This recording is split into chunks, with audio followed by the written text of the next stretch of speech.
ఈ సంవత్సరంలో I been diagnosed with couple of other new things. I have ankylosing spondylitis, which means నా spine bamboo spine అయిపోతుంది. దేవుడు జరిగించాడు, నాకు తెలుసు, నమ్ముతున్నా. ఎందుకంటే డాక్టర్స్ అంటారు ఈ పాటికి ఉంటే 10 yearsలో మనిషి ఇట్లా ఉంటాడు కర్ర పట్టుకొని, విచ్ మీన్స్ మన స్పైనల్ కార్డ్ మధ్య ఉన్న ఏమంటాం ద కుషనింగ్ అరిగిపోతుంది. అది కేవలం ఇది మాత్రం కాదు, మీకు గతంలో తెలుసు నా షోల్డర్ టేర్ అయింది మసిల్. ఏమవుతుంది, ఎముకలు కలిసిపోతాయి, మధ్యలో ఉన్న మసిల్ కట్ అయిపోతాయి. సో అట్లా కట్ అయిపోయింది. And then I have my hips, my ankles, my every part. నేను కీబోర్డ్ వాయిస్తాను మానేసిన కారణం ఏంటంటే ఇది అరిగిపోయింది. This thumb is own not, అందుకని గిటార్ వాయిస్తాను, థంబ్ పని ఉండదు కాబట్టి. బట్ దెన్ నా దేహం, నా మోకాలు ఫుల్లీ డ్యామేజ్. అండ్ ఈ మధ్య నేను తెలుసుకుంది ఏంటంటే నా కిడ్నీస్ 50% పనిచేస్తున్నాయి. This a high stress, no liver swollen. I can give enough of excuses నాకు రెస్ట్ కావాలని. కానీ మీ అందరికన్నా ముందు ఉంటాయి ఇక్కడ. ప్రారంభం నుండి నిలబడతాను through the day. I serve. ఏ ఒక్కరోజు నాకు బాలేదని రెస్ట్ తీసుకోను. So I'm not boasting. నేను ఎందుకు చెప్తానంటే నా బలహీనతల మధ్యలో దేవుడు నన్ను వాడుకుంటున్నాడు చూడండి, ఆయనకి మహిమ వచ్చును గాక. మీరు అనొచ్చు ఇప్పుడు ఎందుకు చెప్తున్నారు, ఎందుకు చెప్తున్నాను తెలుసా? అంటే ఈ ఇయర్లో నాకు చాలా డయాగ్నోస్ అయ్యాయి. కానీ జస్ట్ వీక్ బ్యాక్ నాకు న్యూస్ వచ్చింది, మా నాన్నగారికి తెలియదు, ఇక్కడ చెప్దాం అనుకున్నాను. My kidneys have restored to normal. My filtration level has gone down to 49. That is ఏదో కొంచెం పనిచేస్తుంది, మోడరేట్ పనిచేస్తుంది 2 kidneys. But last blood reports తీసినప్పుడు it's come back to normal, absolutely normal. మన లివర్ స్వెల్లింగ్ ఎక్కువ ఉండింది, క్రియేటిన్ లెవెల్ చాలా ఎక్కువ ఉండింది. బట్ నౌ అది కూడా dip down. My God is restore me. అవన్నీ నేను అనుభవించిన పెద్ద నొప్పులా కాదు, దానికి మించిన పోరాటా. దాని కొరకు మీరు షేర్ చేసుకున్నారు. No, that pain is absolutely. Maybe ఈ సంవత్సరం అనొచ్చు, యోబు భక్తుని గురించి మాట్లాడాలంటే అంత గొప్ప భక్తుడితో పోలుస్తానికి లేదు. కానీ మేబీ ఐ హావ్ సీన్ నా లైఫ్లో ఈ సంవత్సరం కలిగినవన్నీ పోగొట్టుకుని ఈరోజుకి నిలబడి చెప్పగలుగుతున్నాను, దేవుడు 2 అంతలా ఆశీర్వదించగలిగిన దేవుడు అనేది I can witness it confirm. నాకు ఒక విశ్వాసం ఉంది, ఎన్ని స్వస్థపరిచిన దేవుడు నా యాంక్లియోస్ స్పాండిలైటిస్ కూడా స్వస్థపరిచి నన్ను సంపూర్ణంగా రికవరీ చేసి నిలబెట్టుదురుగాక. బికాస్ కిడ్నీస్ మామూలుగా ఫిల్టరేషన్ తగ్గిపోయినప్పుడు డాక్టర్స్ అంటారు దాన్ని మరలా పెంచుతాం కష్టం, తగ్గిన వరకు ఆపుతాం, ఇంకా ఫర్దర్ అవ్వకుండా ఆపుతామే ఛాలెంజ్, కానీ మళ్ళీ పెంచుతాం కష్టం అంటారు. కానీ నా దేవుడు నా జీవితంలో రిస్టోర్ చేసేది. Is I can put all my documents here on the LED, నా రిపోర్ట్స్ అని. దేవుడు అంత నమ్మదగిన దేవుడు అండి. ఎందుకంటే నాకు ఇది నేర్పించింది ఏంటంటే, నాకు ఇవన్నీ తెలిసినా కూడా ఎంతోమందికి ప్రార్థన చేస్తూ ఉంటారు, వారు స్వస్థపరచబడుతూ ఉంటారు. నాకు అనిపిస్తూ ఉంటుంది, ప్రభా ఇంతమంది స్వస్థపరుస్తున్నాం, మరి నన్ను, నేను ప్రార్థన చేస్తా అంతా స్వస్థపరచబడుతున్నాను, మరి నన్ను. దేవుడు అన్నాడు ఒకటే, నాకు వాట్ ఐ హర్డ్, నీకు యాంక్లియోస్ స్పాండిలైటిస్ పెట్టింది, ఇది ఒక ముళ్ళుగా పెట్టాను, దాంట్లో చూపిస్తాను నా పవర్ నీ ద్వారంగా, అన్నీ నీ ద్వారంగా కాదు కదా. Then you will testify it is me. ఎందుకంటే మన చర్చిలో ఉన్న doctors who have taken the initiative, అన్ని టెస్టులు చేసి రూట్ కాసులు పట్టి. ఎందుకంటే నాకు యాంక్లియోస్ స్పాండిలైటిస్ అని పడటానికి it almost took me 7 years. ఎందుకంటే ఆస్ట్రియో ఆర్థరైటిస్ అన్నారు, రొమటాయిడ్ ఆర్థరైటిస్ అన్నారు, ఇవన్నీ కనీసం హీల్ చేసిన యాంక్లియో ఆర్థరైటిస్కి there is no permanent cure as of now. There is no medicine that can cure it. అది జీవితకాలం అనుభవించాల్సిందే.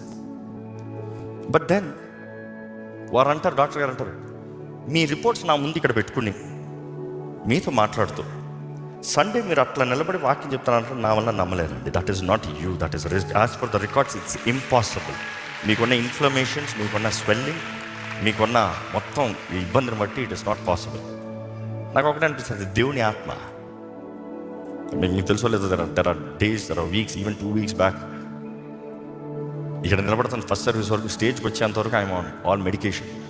ఆ రోజు నిలబడినేమో అనుకున్నా, నిలబడి 2 సర్వీసులు ఇక్కడికి వచ్చిన తర్వాత దేవుడు ఆయన ఆత్మ కంట్రోల్లో తీసుకుంటా చూడండి.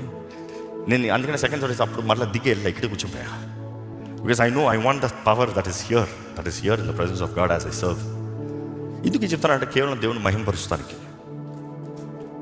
శరీరంలో ఉన్నాయి, మనసులో ఉన్నాయి. ఒక వ్యక్తి గుండె ఎంత పగులుతుందో, మేబీ నా లైఫ్లో అన్ని రీతుల్లో దేవుడు పాల్గొడి చూపించాడు. మేబీ దానికనే దేవునికి దగ్గరగా ఉంటామేమో. అందుకని when I pray for you all, ఈ పరిస్థితులు అర్థం చేసుకోగలుగుతా. కానీ ఈరోజు ఇక్కడ నిలబడి చెప్పగలుగుతాను, దేవుడు నమ్మదగిన దేవుడు, ఆయన కార్యాలు నమ్మదగినవి. ఆయన నమ్మిన వారికి ఎప్పుడు ద్రోహం చేయడు. కొంతకాలం పరీక్షిస్తాడేమో కానీ సువర్ణమ్మ వల్ల బడికి తీసుకొచ్చి నిలబడతాడు. And that glory belongs to him alone. నిజంగా ఆయన చేతిలో వాడబడే పాత్రలు నిలబడినప్పుడు నేను కాదు ప్రభువా నీవే అన్నట్టుకుంటారు.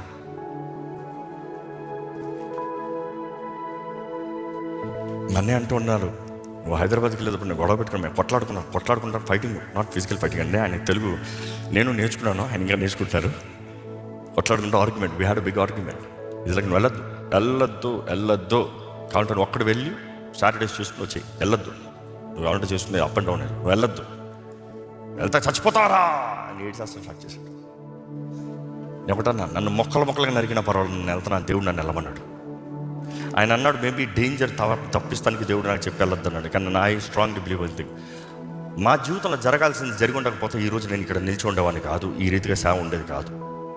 ఎందుకంటే తనకి ఆ రీతిగా పరిస్థితి అయినప్పుడు నేను మోకరించి ప్రార్థన చేసి చూడండి, దేవా నేను ఒకటే అడిగాను, నా భార్యను బ్రతికించు, నా బిడ్డను బ్రతికించు, ఏ ఇద్దరికి క్షేమంగా, ఇవన్నీ ప్రార్థన కాదు, నువ్వు నాతో ఉన్నావని ఒక్క రుజువు చూపించాలి, నేను ఏమైనా చేస్తాను. 1 సైన్. ఆ రోజు నేను ఆ రుజువు చూసి ఉండకపోతే నేను ప్రారంభించాల్సిన రీతిగా ప్రారంభించి ఉండను, తెగించాల్సిన రీతిగా తెగించి ఉండను, ఇంతగా రోషంతో దూర్చుకుని పోను. నా భార్య అనింది, ఈ సంవత్సరం అయితే ఐ సీన్ డెత్, ఇంకేం జరుగుతుందో జరగనా అంటే. నేనంటాను, I seen that long time back. నా యవన కాలంలో ముమ్మారులు సూసైడ్ అటెంప్ట్స్, చివరిసారి అయితే సముద్రంలోకి వెళ్ళిపోయా, చచ్చిపోతానికి అంతే. నేను ఒకటంటాను, ఒక మనిషి ఆ మరణాన్ని చూస్తేనే కానీ జీవితంలో భయం అనేది పోదు. ఒక్కసారి మరణం ఇంతేనా అన్న తర్వాత దేనికి విధపడు, నేను చంపుతారా, ఏం చేస్తారా, మహా చంపుతాం. దేవుని ఎరిగిన వ్యక్తి, నువ్వు ఈ శరీరాన్ని నాశనం చేసి కానీ నా ఆత్మను మొట్టలేవు. దేవుని ఎరిగిన వ్యక్తి, ఈ లోకాన్ని నేను విడవచ్చేమో కానీ ఆ రాజ్యంలో nobody can touch me. And I would always say, leaving this world is a promotion, because ఎప్పుడు ఆయన దగ్గరికి వెళ్తానన్న ఆశ. కానీ ఒకటే తాపత్రం, నా భార్య అంతా ఉంది, ఆయన అనుకుంటే ఇప్పుడే జరగాలి. ఎస్, దేవుని కొరకు ఇప్పుడే జరగాల్సింది. నా లైఫ్లో వచ్చింది, ఐ కెన్ వెయిట్ ఏజెస్. కానీ దేవుని కొరక నేను ఎప్పుడో ఒకటంట, నీకు ఇవ్వబడిన సమయం, నీకు ఇవ్వబడిన తలాంతు, నీకు ఇవ్వబడిన శక్తి, నీకు ఇవ్వబడిన రిసోర్సెస్ అన్నీ బెస్ట్ వాడు, రేపు ఉంటావో తెలియదు. దేవుని దగ్గరికి వెళ్తే, దేవా నేను ఇది చేశానని చెప్పాల్సిన అవసరం లేదు, మనం చేసిన మంచి కార్యాలు చెడ్డ కార్యాలు అన్నీ రాయబడి ఉన్నాయట. ఆయన చెప్తాడు, బలానమ్మకమైన మంచి దాసుడా లేకపోతే చెడ్డ దాసుడా, అంత అగ్నితో పరీక్షించబడుతుంది. మనం చెప్పుకోవాల్సిన అవసరం లేదు. కానీ ఒకటి చెప్పగలుగుతానండి, ఇక్కడ ఉన్న మిమ్మల్ని అందరినీ బలపరుస్తానికి, దేవుని పట్టుకోండి. మనుషులు పడవచ్చు, మనుషులు ఉండొచ్చు, మనుషుల మీద నీ మనసు ఉండడం వద్దు, దేవుని మీద ఉండనే. నిజంగా దేవుని మీద నీ మనసు ఉంటే మనుషుల్ని క్షమిస్తావు, మనుషుల్ని ప్రేమిస్తావు, మనుషులకి ఎప్పుడు అవైలబుల్ ఉంటావు. చూసి ఈరోజు నా స్థితి చూసినప్పుడు దేవుడు హెచ్చించాడు, డెఫినెట్లీ ఎస్. హెచ్చింతో పాటు పోరాటాలు ఉంటే మర్చిపోతావు. దావీదు గొర్రెలు కాపలుగా ఉన్నప్పుడు ఎవరు చంపుతానికి రాలే, గొలియాతుని చంపాడు, అప్పటి నుండి ఆయన చంపుతానికి చూశాడు. ఎవరు? Saul. You see, you have to understand everything has a price to pay. నేను ఒక చెప్పగలుగుతాను, నా జీవితంలో దేవుడు నాకు ఇచ్చిన పిలుపు ఇంకా గొప్పది. I'm just in the journey, I'm just in the transit. నా ప్రార్థన ఎప్పుడు ఒకటి ఉంటుంది, ప్రభా నా పిలుపుని నేను కడముట్టించాలి. దేవుడు నన్ను తీసుకున్న ముందు ఎలా కడముట్టిస్తానో తెలీదు, నా పిలుపుని నేను కడముట్టించాలి. నేను తప్పు మార్గంలో వెళ్తే నన్ను సరైన మార్గంలో నడిపించు, నేను నీ నుంచి దూరంగా పోతే నన్ను సరిచేయి. Restore the years, but then నీ చేతుల్లో నుండి మాత్రం బయటికి పోనవద్దు. ఈరోజు ఇక్కడ ఉన్న మిమ్మల్ని అడుగుతున్నానండి, I you really filled with thanksgiving? నిజంగా కృతజ్ఞత హృదయంతో నింపబడి ఉన్నారా?